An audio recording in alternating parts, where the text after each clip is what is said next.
Hello everyone, welcome back to my channel. Today I just have a mini tutorial for you. It's eyes, cheeks, and lips, and I'm using one of the newer little palettes I've added to my collection. It's the Too Faced Salted Caramel palette. Now I promised to bring this before Thanksgiving and had a few technology issues. So refilmed it today and hopefully this works. Now if you don't have that palette, don't worry. I found 4 other alternatives. One is the new Le Roc Soleil palette. I recently reviewed this. You can get a very similar look with that palette. If you have the Maybelline Nudes of New York palette, the Natasha Bronze palette, or if you have the Gingerbread Extra Spicy palette from last year, any one of these palettes, you're going to be able to get a very similar look. So pull out whichever palette you own and let's go ahead and get started with the tutorial. For eyeshadow primer, I use the one from NARS. I have the shade Light, applied that all over the lid. Now it's nice and dry, so we can go in with our cute little palette here. I'm going to start with the cream shade on an E50 from Sigma and just put this under the brow to the top of the crease. Next, taking the M504 from Morphe, I'm going to go in with a combination of that cream shade and this shade. I'm doing this because the only other kind of lighter crease shade is super kind of a yellow orange, and that's not the tone I want. So just going to do this trick where you mix the lighter with the darker and it creates this beautiful kind of rosy, peachy rosy crease color. I'm just putting this all the way through the crease. It just provides a really nice transition there and is going to make our darker colors easier to blend. So a trick to save time is I'm going to now go to the liner. I'm going to use the Pixie Endless Silky Pen in Black Cocoa. And what I'm going to do is just keep this pretty close to the lash line. But you can see I'm not being super precise until I get kind of in towards the inner corner. Now I'm not going to go all the way in because we are going to smudge this, but I'm not being super careful. I mean, obviously you don't want to go crazy, but you can see I just have kind of a nice little wedge there in the outer corner. And then I'm going to take the bullet brush from BK Beauty. This is the 207. And I'm just now going to smudge that line. And this is going to prevent us from having to go back in with liner later, like a liquid liner. Sometimes if you're in a hurry, you're not necessarily your best, most precise self. So this is a way to save some time, get a little more of a glamorous, dramatic look, but it's super easy to do. Now it doesn't have to be completely blended because we're going to now use shadow to help us further blend. So I'm going to go in with the deepest shade, tap off the excess, and using that same brush, I'm now going to go right over the top of that and kind of where our smudge line stops. And now I'm just kind of patting this over the top of it, and you can see it's just helping it look a little more blended. And then I'm bringing this up towards the outer corner here. And I'm kind of just dabbing as I go, kind of dabbing that shadow on because we're going to go in with a blending brush in just a minute and further blend this out. But I just want to lay down the shadow now. And then I'll go in with the Morphe M433.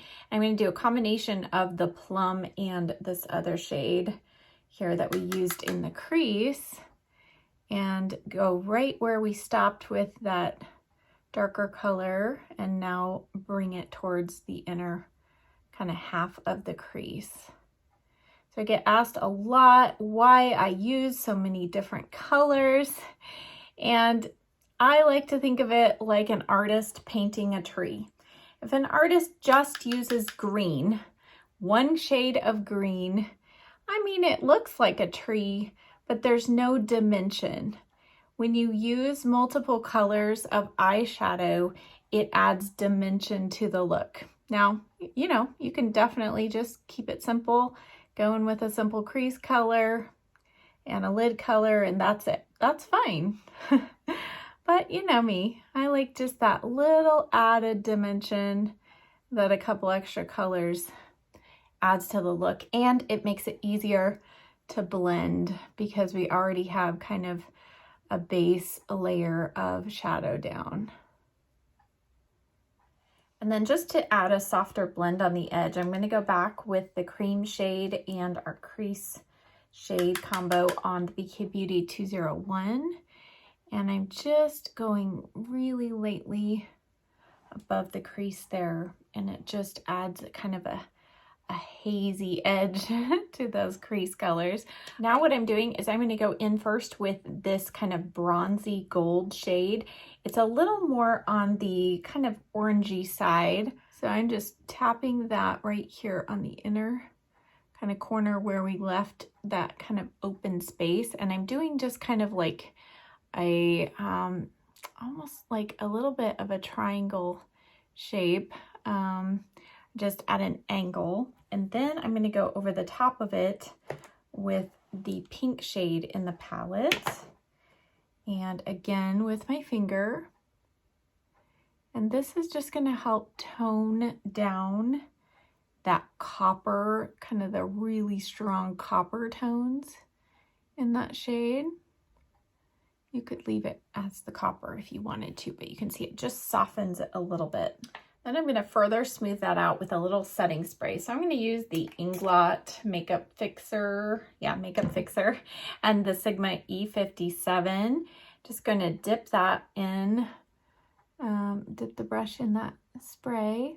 And now I'm going to just tap this over the area we just applied those shimmer shades. You can see it just smooths everything out. And then while it's still damp, I'm going to go over it with a little more of this pink shade. And again, this just adds a beautiful dimension to that lid shade. Now I'm just going to go back with the M433, a little bit of that kind of mid-tone crease color, and just going to feather it over the edge of that shimmer shade, and just kind of flicking it towards the center, towards the lash line. In the lower lash line, I'm going to use the Urban Decay 24/7 pencil in Lucky. This is a kind of shimmery coppery color, really close to what we have kind of on the lid. Then I'll take the M432 and a little bit of the plum shade and just press this right into the roots of the lashes on the outer half of the lower lash line. Clean off that brush, and then I'm going to go in with a combination of these two shades. And I'm just going to kind of press and flick that along the lower edge of that liner. The liner helps give it something to stick to, helps it stay in place longer, but by doing this step, it softens the line just a little bit. One final step is I'm going to take now just the dark shade on that brush, and I'm going to connect kind of the upper and the lower lash line right there on the outer edge. And now it's time to clean up under the eyes, add mascara, and then we'll be back for cheeks and lips. All right, we're going to change up the order of things a little bit. I'm going to go in now with highlighter. So this is the Benefit Cookie highlighter. This is super intense, has a slight little bit of a peach undertone, but it's kind of like a bright white highlighter with a slight bit of peach instead of gold. And I just think it's really brightening, but you really only need a tiny bit.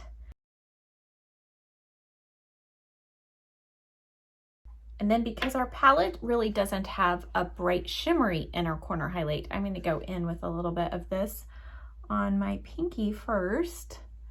Just kind of tap that in the spot where I want to brighten, and then I'll take my E30 from Sigma with a little more product and just blend that in. All right, for cheeks, I've been dying to use this blush. This is one of the Clinique Cheek Pops, and it's in Cola Pop.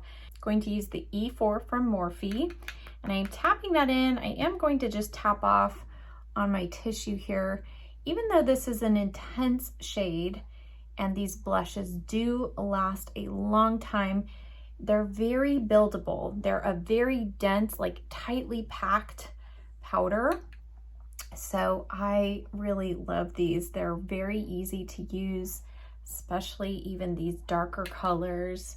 I feel like you have a little more control. Still want to be careful, don't go crazy, but just building a little bit at a time here.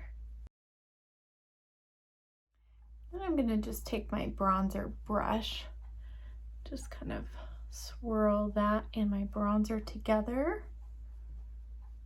And for lips, I went around the edge with the MAC Soft Ochre Paint Pot. And now for lip liner, I'm gonna use the NYX Nutmeg Lip Liner.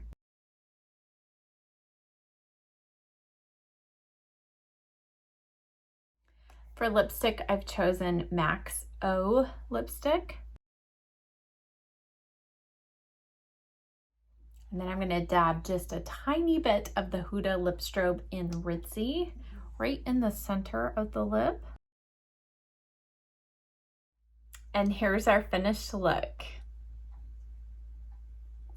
So this still has a little bit of some of those fall vibes, but you know, I've got my sweater on, and I think this will be a look perfect as we go into the winter. That little hint of kind of a reddish tone on the lips, I think helps. So I hope that you really enjoyed this little mini tutorial. As always, links for all the products that I used today will be in the description box below.